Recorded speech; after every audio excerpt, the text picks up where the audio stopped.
chosen ones, empaths, and all the genuine souls out there. A mistake that's often done, right, is you don't view yourself as the ideal partner. Okay, now I'm not saying you're perfect, alright? But in comparison to this dusty weirdo narcissist, you do seem perfect. In contrast to them.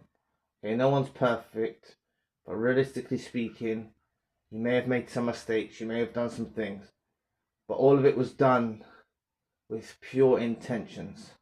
You were laying solid foundations for the relationship. You were cultivating healthy growth for the relationship. You were channeling healthy energy towards this person.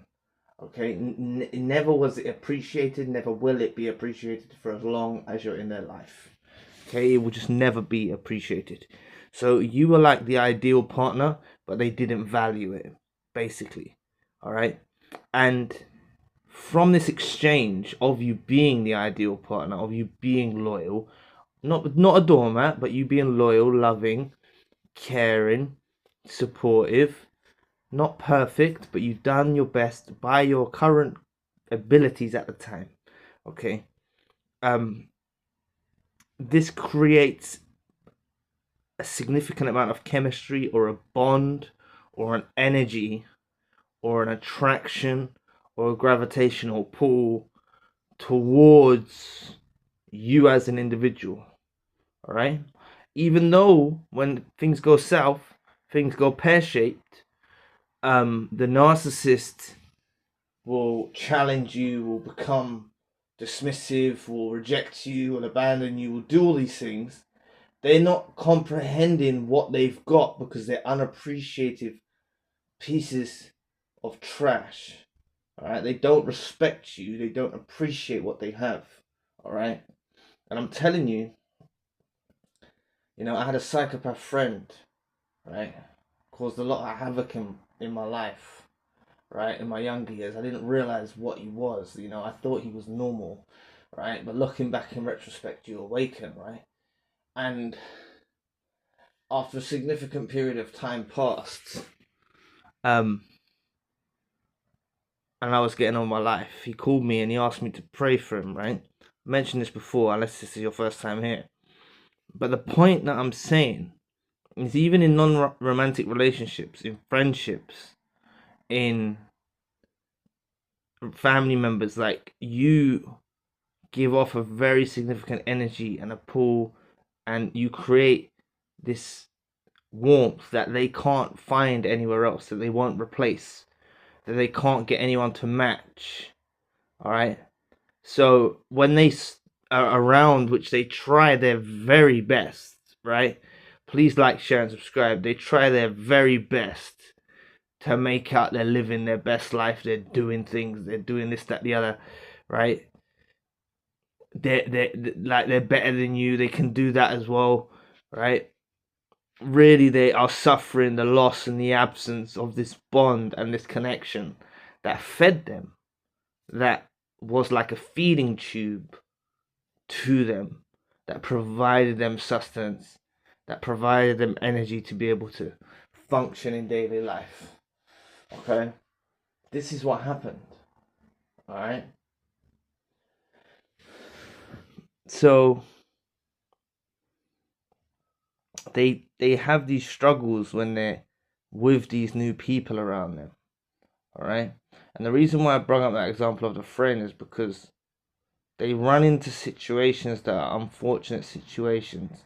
And when they run into those unfortunate situations, they feel sorry for themselves, and they realize that when they had you around them and your influence in their life prevented them from crumbling. Okay? And there's no one to pick them up, there's no one to put them back together. Alright? They plaster over cracks with children, with lavish trips, with, trying to floss, trying to seem like they're living their best life. They try these things to make it seem like they are, but really they're suffering. a significant loss from you, and they can't connect anyway. That's what I was meant to say earlier. Narcissists don't pair bond, right? But they form an unhealthy obsession and an attraction and a connection of whatever type of relationship it is. They form these connections with you that they didn't realize until you were gone. This is just the life of the narcissist. They don't know what they have till it's gone. Even that can affect you to some degree. Okay, I used to bring up an analogy like the kettle, but I think in the States you don't use kettles. Well, I was watching, sorry, random, right? I was watching something the other day. Not the other day, quite a little while ago. Someone was making a cup of tea with the microwave. So let's say the microwave, okay? You have that microwave there to help you in your kitchen to either make a ready meal or to either make some accompaniments for your dishes that you're making, or heat up food, or whatever you're using it for, right? You're used to it being there. You don't appreciate it. It's just an object. It serves you. When it goes, then you realize, when that microwave stops working, you'll realize, you'll go and do something that day, try and cook dinner, and you think, oh, I can't do this, or I can't do that, or whatever, right? This is the thing. So it's not always because you had to leave the narcissist for them to realize, or you had to go in your own direction for them to realize. All right? And even when they do realize it's not sincere, they're going to come back with agendas and motives and revenge because you haven't done what they wanted you to do. All right? So just think about this. You know, they're not able to bond with these people. They are deeply affected, and many of you don't see yourself as the ideal partner. All right? And you have to really praise yourself because you kept that relationship afloat. You kept it afloat. You kept it seeming normal from the outside world. You kept it. Well, they done gaslighting and stuff to make it look like you're a problem as well. But you kept that relationship for however long it lasted, friendship, family member, whatever, however long it was a sustainable relationship with the narcissist.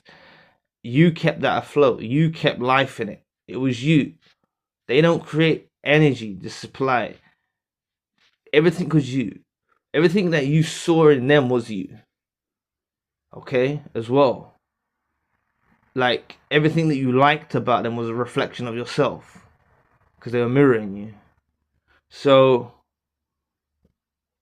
they're out there mirroring these other people, and they realize that you are a cut above the rest. Like, you got to know this. All right? And I know many people think that the narcissist is unbothered because they're silent. No, the narcissist doesn't know what to do.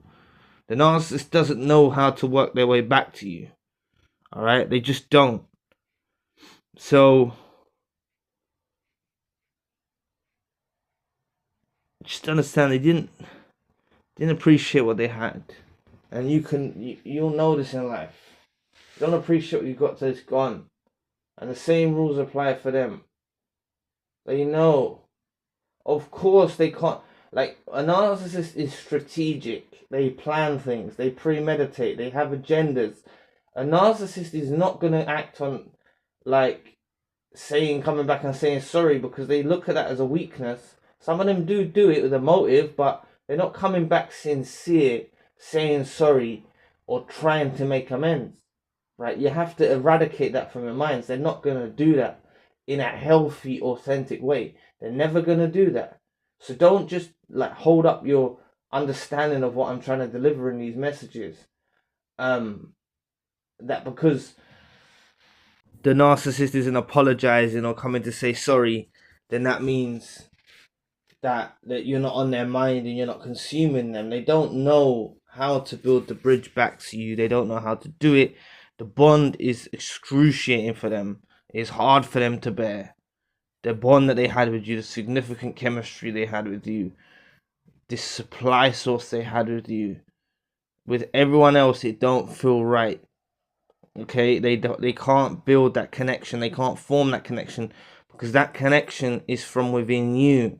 It's your authenticity, it's your empathy, it's your healthy emotions. You're not perfect, but it's you being a decent person that kept that relationship afloat, and their relationships crumble in their new situationships. Beneath the surface, don't watch things. Look beneath the surface, look beneath the veil. Do not take things on surface level, all right, on how things appear. So just remember, the narcissist can't bond deeply with anyone else because of the effect you had on them. So anyway, thanks for listening today. I really appreciate the support. Please book a session if you'd like to. You may donate or support to the channel if you want to. Check out the spiritual channel for more content. My podcast is now on Spotify. All links you need in the description box below. If you would like access to over 100 exclusive videos, daily uploads and custom video requests, join my membership program at ZaraMembership.com. Links also in the description box below. There's a 3-day free trial and you can cancel at any time. All content is made by me with no ties to any organisation or university. Your support truly keeps us going. I'll be back with another video soon. Peace.